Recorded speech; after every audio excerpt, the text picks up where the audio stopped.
Hey everybody, just wanted to hop on here real quick, just parked the car for a little bit, and just wanted to share some thoughts that I have, just some personal experiences I've had with our new prophet and president of the church, Dallin H. Oaks.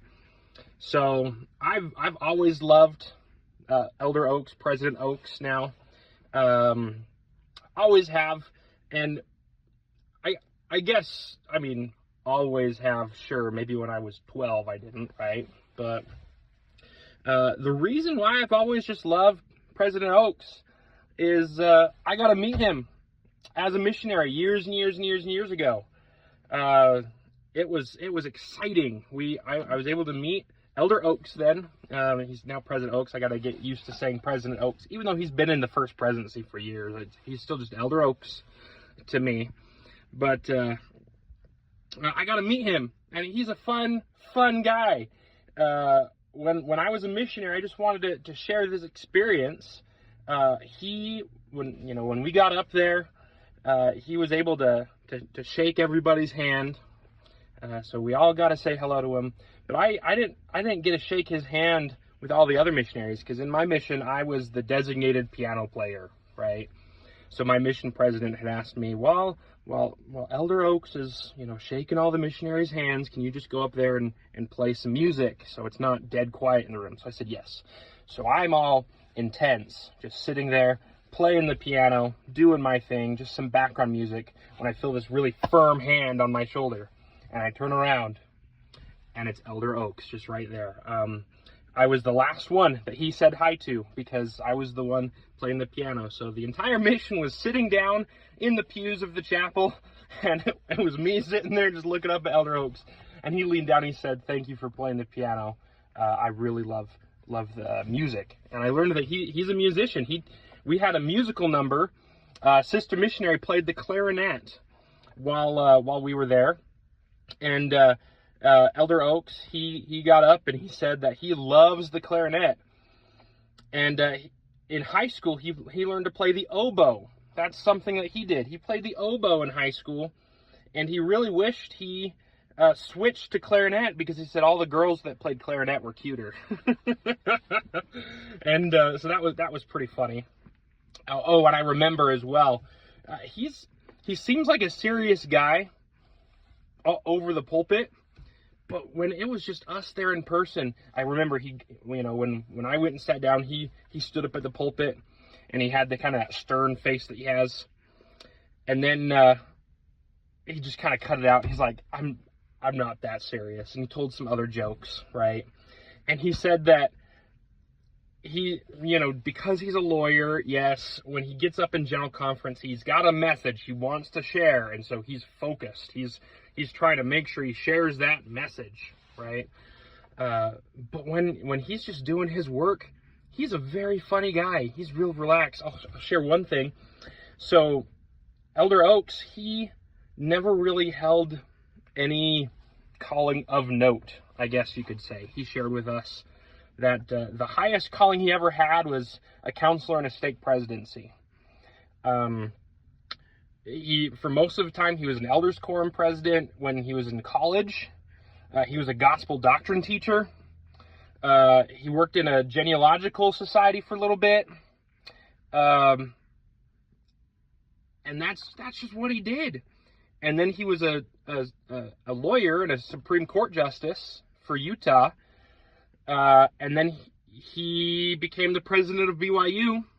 And then he got called straight to be an apostle from that. And I think Elder Holland replaced him at BYU when Elder Oaks left, right? But he shared this, and I'm going to say a part of my language. I am just quoting our now prophet, okay? But he recounted this story, and he said that he was very nervous when he was called to be an apostle, because he never held like any calling. He was never a stake president. He was never in the 70. He was never in the presiding bishopric. He's never any of that, right? And so he said, sometimes I'm really nervous when I come to do these things. I don't know what the hell I'm doing. And we all just, as missionaries, just busted a gut laughing. And then as the laughter died down, he got real serious again, as he does. And he says, I might not know what I'm doing, but the Lord knows what he's doing. And he's the one leading this church. And I'm tearing up just thinking about it, because the Spirit was so strong when we were there. And I know that he's a man of God, that he follows Jesus Christ. And I know that Jesus Christ leads this church. And the Lord knows what he's doing. Oh my goodness. Yeah.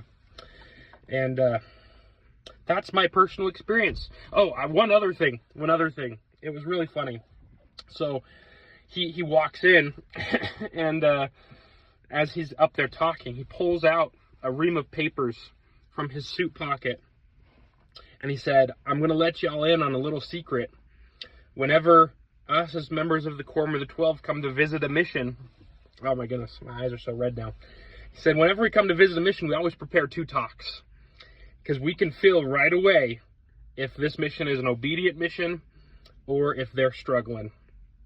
And he takes this ream of paper and he just throws it. He tosses it to the side of the pulpit, down into the kind of the area where they opposite of where they bless the sacrament, right? So it was to his, he was standing up there, it was to his right, right? He used his right hand, and he said, you're an obedient mission, so we're going to talk about some other things.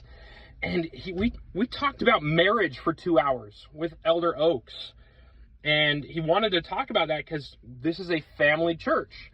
And he let us in on another little secret. He said, I was helping write Preach My Gospel, and our philosophy for writing Preach My Gospel was we're going to write this as if it was for a husband and wife. And then we're going to apply all of everything. The missionary lessons, as if they were teaching their own kids. We're going to apply that to missionaries, so they're teaching investigators. Of course, the companionship inventory, or whatever it's called, that as a husband and wife, and we're going to apply that to missionaries. Learning a language, all of the different lessons and discussions, each gospel principle, we're going to write it as if it's to a husband and wife teaching their children or working together, and then we're going to apply that to missionary work. So I encourage you, go read Preach My Gospel. Now, I think there's a new, I haven't read Preach My Gospel in years. I should probably get back into that. But I think there's a new Preach My Gospel that's been updated. So I'm sure those same principles apply. But it's interesting to think about. This really is the gospel of Jesus Christ, and we're here to bring families together forever. And he's very strong about that. And so I just wanted to hop on real quick and that's my testimony of Jesus Christ's servant, Dallin H. Oaks. Hope you have a great day.